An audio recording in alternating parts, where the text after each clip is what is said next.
มื้อนี้สิมาฝากถึงผัวเนาะผัวที่แบบว่าห้ามเมียน่ะบ่ให้ไปกินเหล้ากินเบียร์กับหมู่บัดยามมีงอกมีงานคืออยากให้คิดว่า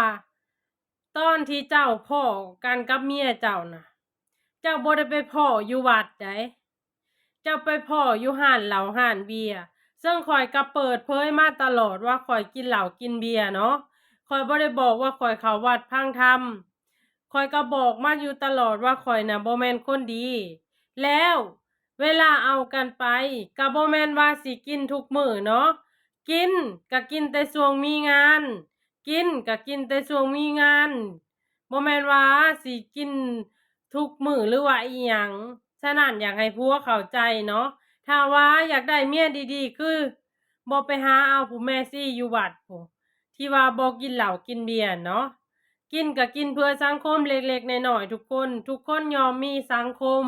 ทุกคนยอมมีหมู่มีฝูงเนาะคนเฮาจะอยู่คนเดียวบ่ได้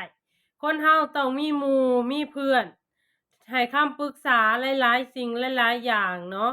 อันนี้ฝากให้ผัวคิด